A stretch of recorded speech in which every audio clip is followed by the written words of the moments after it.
everyone, I'm back here with another 60 Grassy game.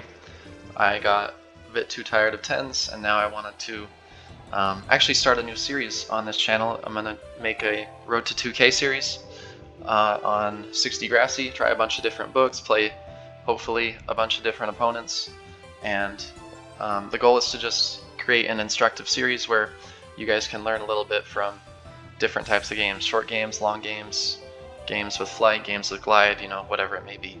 So hope you guys get something out of this series, and yeah, here's episode 1 versus wunvy. So if you guys don't know wunvy is a 10s player, but I've been playing 10s with them. That's not my main set, so they said, okay, well, I'll 60s you. So we've been kind of just trying to get better at our offsets, so to speak. He flashes me off here, and I realize after I gate, this might be a flashable spot. What you would do, if you haven't seen my flash tutorial where I flash someone off when you're on top of their head, you just maybe blast from the past, get on top of my head, as he does here. But the mistake that he makes is he doesn't extend the flash. You probably want to go like a fourth from the bottom, and it'll pop my avatar up. It'll pop my player up, and I'll sink. But if he doesn't extend, it won't pop the player up, and I'll just, you know, fall. So that's how you would do that flash. I bait him a little bit because I don't think he knows how to do it, and also I just kind of was a little bit, I don't know, greedy, overzealous there. It's possible I could have responded in kind with my own flash. Just position myself under him, flight, not flight, but position myself under him, blast from the past him off of his flight, and then flash him. But I decided to just deflight him, come back up to the top, and I know that he doesn't have flight for several turns now, and I can just kind of chill. And since wunvy's a little bit new to 60 Grassy, I'm just thinking, you know, I will just kind of wait for him to make a mistake and then capitalize. I've got top control, so I'm going to get my protection shield out, get my storm shield out. He makes a good play here, trap this swarm. Is that necessary though? Maybe not. You could just use your swarm to block and then flight protection shield. Yeah, I kill my swarm, but then you can come back up with your own. Actually, you don't have flight here, so yeah, treeing was probably the best play because your flight's down. So he trees, and I'm just gonna set up my storm shield and pebble down next turn, I hope. He uses the swarm aura, which you probably don't need to do that because you want it to die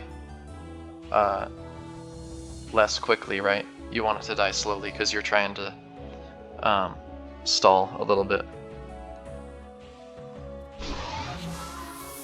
He decides to drain the swarm here, and I think this is a pretty fatal mistake because I can just pebble him off. Instead, I would just leave the swarm there. It's going to absorb the tree because the tree's still alive, so the swarm aura will get deactivated, and just flight protection shield and drain it next turn or trap it with an ice shield. You know, it's not absolutely imperative that you kill that swarm, especially since you have a swarm yourself, and if you try to go up and kill it, you're going to put yourself in a position that's sinkable or just not ideal. So yeah, instead of going over and draining that swarm, just protection shield and, you know, maybe block this exit here with your swarm. Let's see, I'll zoom in. Yeah, this exit right here, maybe just block it with your swarm, flight protection shield, you know, and the game continues. But now that your gate is down, I can go way aggressive, and Dark Knight is up soon, so that puts you in a really difficult position. And in fact, I'm able to squeeze through here, not get stunned. If you guys didn't know, a mechanic with protection shield is if you protection shield after the swarm is summoned, then you can actually go inside the swarm and not get stunned. So, like, say my opponent swarms and then I protection shield, I can go into that swarm and not get stunned. If I protection shield and then my opponent swarms, I'll get stunned. So, kind of a unique mechanic, pretty neat. I think I showcase it in some of my games, but anyway, for what it's worth, you guys know about that mechanic. Can help you win games sometimes. Your opponent thinks that they won't get stunned, that an aura would stun them, and so they place a swarm in an area that, you know, would block them off from coming to you. Then you just walk through the swarm and you say, oh, this isn't going to stun me, and you go over there and kill them. So he has no options, right? Because his gate is down, and I'm able to reposition myself slightly. I do charge myself a little bit, get some damage off, but that charge did like 220-ish, because he was at 191 plus a prod, I think. Let's see what he was at. 193 plus 25 prot. So that did probably about 200-ish. And at this point, I don't really have to think too hard because I have such a health advantage. He's going to try and escape, right? And maybe trap me down here. But I also have a trick of I can just have Storm Shield up and then teleport on him because he's at 24 health. So he's in pretty dire straits here. He has to like elevator up and then tower. He was thinking there probably a little bit lost and then realized he had flight.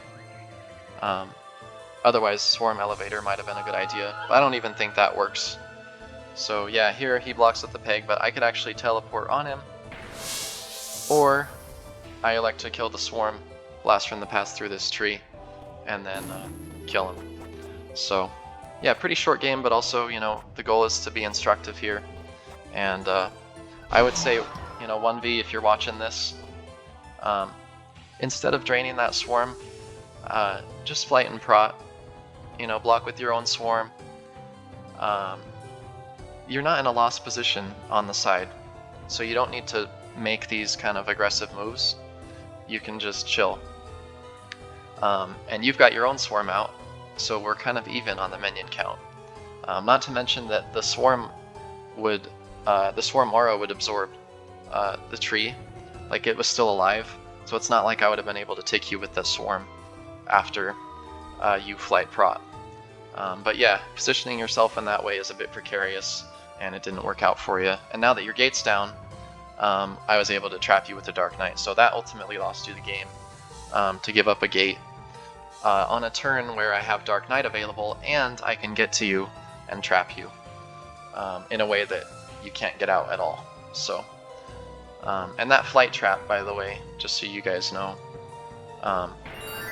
it's one of the best ways to trap someone with the Dark Knight, is because when the opponent tries to blast from the past, it won't push, it won't push my guy very far. But if I'm deflighted, then the blast from the past will push him quite a bit further, and he might be able to escape. So yeah, a great way to trap is to just flight next to the opponent, Dark Knight on their head like I have here. Maybe I'm a little bit lower. I would go a little bit lower for the trap. And then, yeah, he pretty much has no way to get out. He can't even really sink it, or that would be pretty risky. It might be possible, but it probably doesn't work. By sink it, I mean maybe he could just flash down. But I bet the DK, you know, hops over to the right or the left and gets stuck on land.